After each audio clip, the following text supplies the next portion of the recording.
जय Hind my dear friend. आज हम बिहार के बारे में अध्याय 1 लाए हैं, जो बिहार जनरल इंट्रोडक्शन, बिहार समान परिचय रहेगा। माय डियर फ्रेंड, देखिए मैप से जो है ना, बहुत अच्छे ढंग से अगर मैप को समझ लेते हैं तो आपको मैप से ही 10 से 20 प्रश्न उत्तर याद हो जाएगा। जैसे कि यदि आपसे पूछा जाए कि ये बिहार देख रहे हैं, ये बिहार जो है, ये पूरा जो घेरा हुआ है, पूछेगा कि बिहार का क्षेत्रफल कितना है, तो बिहार का क्षेत्रफल है 94,163 वर्ग किलोमीटर। ठीक है।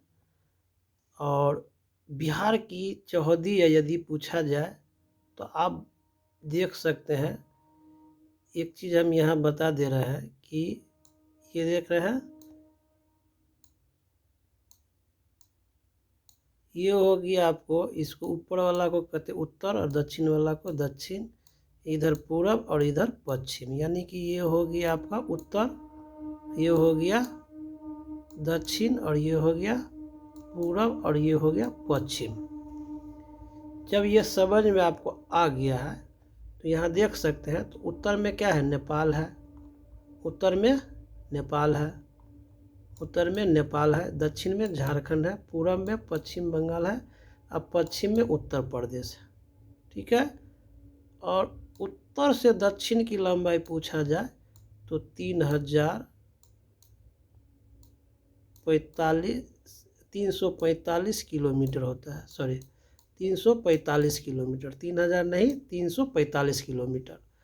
और पश्चिम से पूरब की लंबाई पूछा जाए तो 400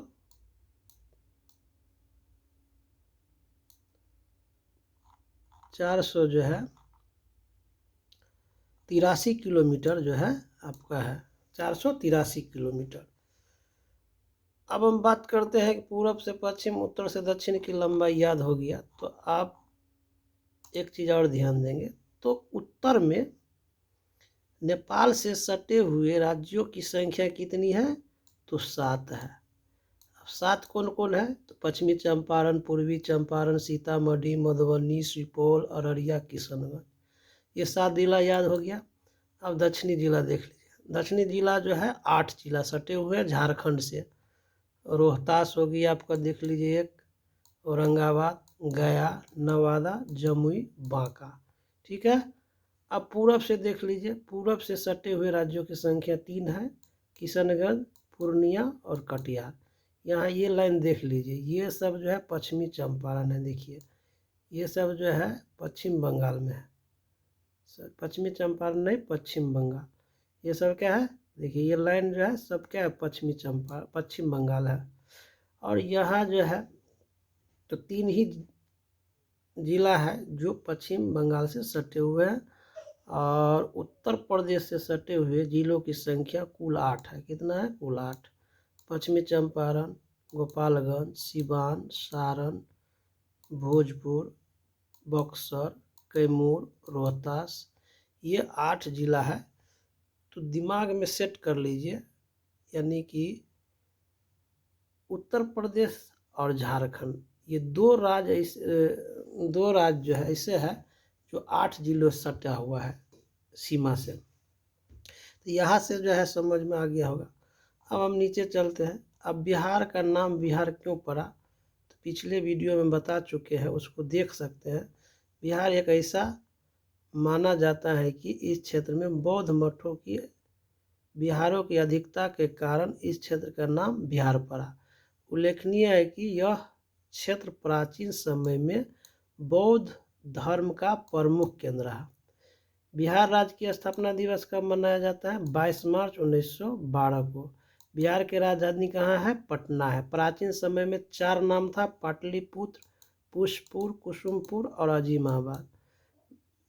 बिहार राज्य की भौगोलिक स्थिति क्या है, 24 डिग्री 20 मिनट 10 सेकंड से 27 डिग्री 31 मिनट 15 सेकंड उत्तरी अक्षांश तथा 83 डिग्री 19 मिनट 50 सेकेंड से 88 डिग्री 17 मिनट 40 सेकेंड पूर्वी देशांतर के मध्य है। बिहार का क्षेत्रफल जो है 94,163 वर्ग किलोमीटर है, जो देश का 13वां सबसे बड़ा राज्य है। उत्तर से दक्षिण की लंबाई 345 किलोमीटर है। पूर्व से पश्चिम की लंबाई 483 किलोमीटर है। राज्य की सीमा से लगे राज्य कौन है? बिहार राज्य की सीमा से कौन कौन राज्य लगे हुए हैं? तो पश्चिम बंगाल, उत्तर प्रदेश तथा झारखंड। लेकिन यानी इससे पहले 4 जिला था जो सटा हुआ था। अब देखिए राज्य की सीमा से लगा देश कौन है? तो नेपाल है। यानी बिहार राज्य से सटे हुए देश कौन है? तो नेपाल है। अब प्राचीन इतिहास के बारे में कुछ चर्चा करेंगे। यहाँ दिया हुआ है, बिहार के ऐतिहासिक परिचय को निम्नलिखित शीर्षकों के अंतर्गत दिए गए तथ्यों के आधार पर प्राप्त किया जा सकता है। पूरा पाषाण काल में देख लीजिए। इस काल के प्रमुख पुरातात्विक अवशेष मुख्यतः दक्षिणी बिहार से प्राप्त हुआ है। इसमें पत्थर की कुल्हाड़ी, चाकू, खुरचनी तथा उत्कीर्ण खूपी आदि है। ये अवशेष मुख्यतः गया का जेठियन व पेमार घाटी, मुंगेर के भीम बांध व पैसरा, भागलपुर के राजपोखर व मालीजोर, पश्चिमी चंपारण के वाल्मीकि नगर तथा नालंदा क्षेत्र से प्राप्त हुए हैं। इसके अतिरिक्त गया जिले के शेर घाटी में प्रागैतिहासिक काल मानव के चट्टानी आवास के 2 साक्ष्य भी मिले हैं। मध्य पाषाण काल में इस काल के साक्ष्यों के अंतर्गत मुंगेर जिले के छोटे आकार पत्थर निर्मित तेज हथियार तथा नोक वाले औजार मिले हैं। नव पाषाण काल में देख सकते हैं कि इस काल के साक्ष्य के अंतर्गत पत्थर के सूक्ष्म औजार के साथ साथ हड्डी निर्मित उपकरण प्रमुख है, जो चिरांद, सारण, मनेर, पटना, चेचर व कुतुबपुर, वैशाली, तारीडीह, गया तथा सेनुआर, रोहतास से मिले हैं। इनमें चिरांद हड्डी के उपकरण के लिए पूरे देश में विख्यात है। ताम्रपाषाण काल, इस काल के साक्ष्य चिरांद, सारण, सोनपुर, बेलागंज प्रखंड, गया, मनेर, पटना, चेचर, वैशाली, राजगीर, सेनुआर, रोहतास तथा ओरियम, भागलपुर से मिले हैं। इनमें काले एवं लाल मृदभांड प्रमुख हैं, जो सामान्यतः 1000 ईस्वी पूर्व से 900 ईस्वी पूर्व तक माने जाते हैं।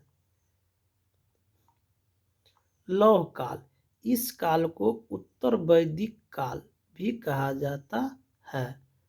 इस दौरान मानवीय बस्तियों के उत्तर बिहार में स्थापित होने के संकेत मिलते हैं।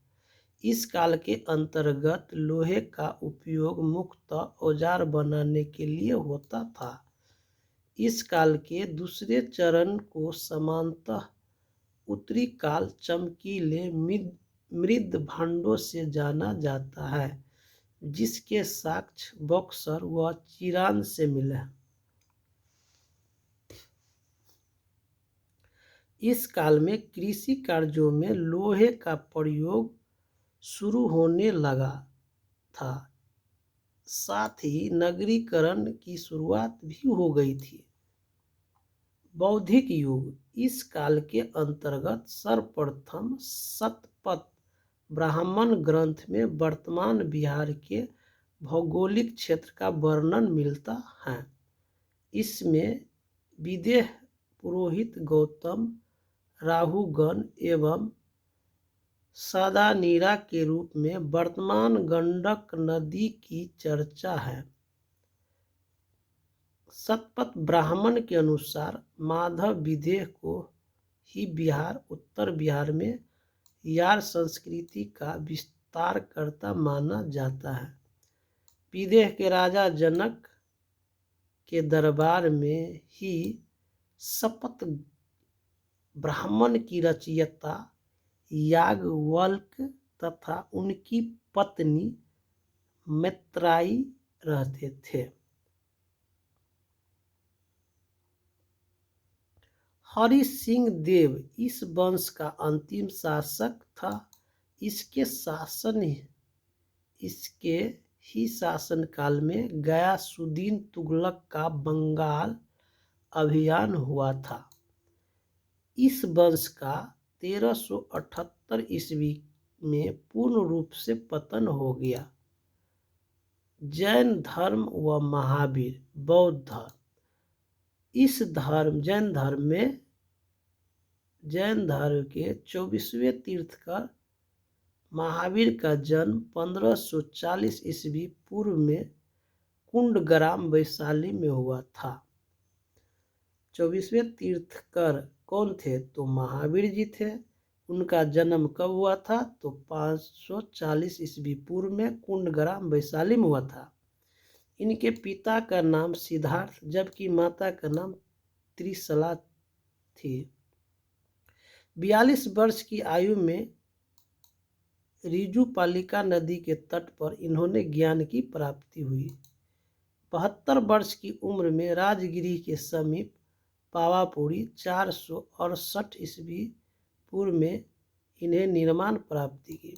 अब सोच सकते हैं कि महावीर जी का जो है 42 वर्ष की आयु में ज्ञान की प्राप्ति हुई है, तो हम सभी को भी जो है यदि उस रूप से ज्ञान हासिल करना चाहेंगे तो हम लोगों को भी ज्ञान की प्राप्ति हो सकते हैं। बौद्ध धर्म के बात करते हैं तो बौद्ध धर्म के प्रवर्तक गौतम बुद्ध का जन्म लुम्बिनी में हुआ था। इनके बचपन का नाम सिद्धार्थ था। इनकी पत्नी का नाम यशोधरा जबकि पुत्र का नाम राहुल था। इनको 35 वर्ष की आयु में बोध गया में निरंजना नदी फल्गु के तट पर ज्ञान की प्राप्ति हुई। इस घटना को संबोधि कहा जाता है। कुछ महत्वपूर्ण जो है तथ्य है, जैसे तृतीय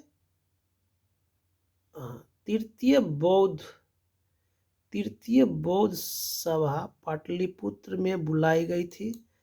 तृतीय बौद्ध सभा कहाँ बुलाई गई थी? पाटलिपुत्र में। विश्व का पहला गणतंत्र वैशाली में लिच्छवी के द्वारा स्थापित किया गया।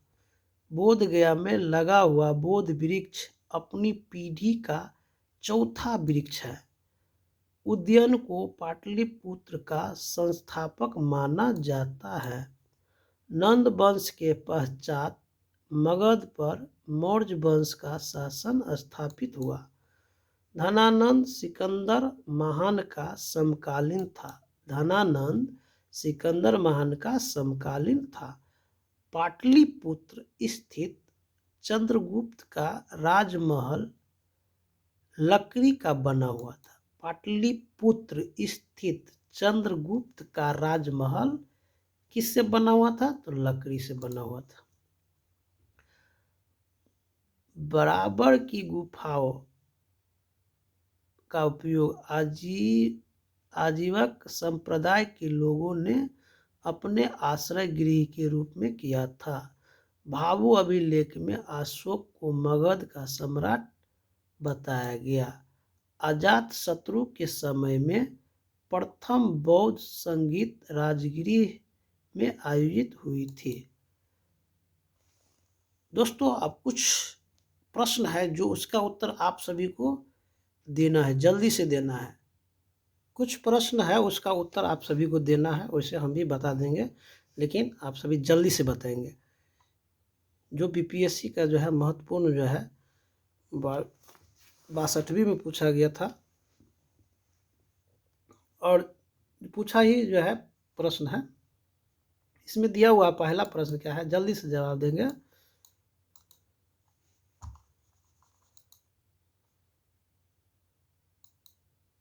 जल्दी से ये जवाब देंगे कि जो है कर्नाटक वंश का संस्थापक कौन है। जल्दी से बताइए, कर्नाटक वंश का संस्थापक कौन है। तो कर्नाटक वंश का संस्थापक नागदेव है। ठीक है, कौन है, नागदेव। उसके बाद 2 में, कर्नाटक वंश का अंतिम शासक कौन था। कर्नाटक वंश का अंतिम शासक कौन था, हरि सिंह। कौन था, हरि सिंह। उसके बाद जो है नालंदा विश्वविद्यालय के संस्थापक कौन है। नालंदा विश्वविद्यालय के संस्थापक कौन है, कुमारगुप्त। कौन है, कुमारगुप्त। नालंदा विश्वविद्यालय का संस्थापक कौन है, कुमारगुप्त। उसके बाद जो है महावीर स्वामी का जन्म कहाँ हुआ था। जल्दी से बताइए, इसे पहले हम बताए थे।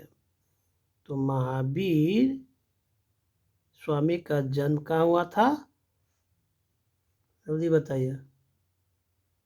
कुंडग्राम में। कहाँ हुआ था, कुंडग्राम में। महावीर स्वामी का जन्म कहाँ हुआ था, कुंडग्राम में। प्रश्न नंबर 5। प्रश्न नंबर 5 में है, मगध की प्रारंभिक राजधानी कौन सी थी। मगध की प्रारंभिक राजधानी कौन सी थी। पाटलिपुत्र, वैशाली, राजगिरी, चंपा। कहाँ थे, राजगृह, गृहब्रज। प्रश्न नंबर 6, अजात शत्रु के वंश का नाम क्या था। अजात शत्रु के वंश का नाम क्या था, जल्दी से बताइए।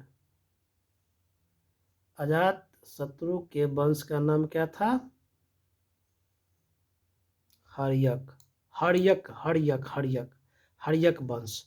तृतीय बौद्ध सभा किस स्थान पर बुलाई गई थी। तृतीय बौद्ध सभा किस स्थान पर बुलाई गई थी। तक्षशिला, ससाई, बोधगया, पाटलिपुत्र। पाटलिपुत्र। बोधगया में बोधि वृक्ष, बोधगया में बोधि वृक्ष अपने वंश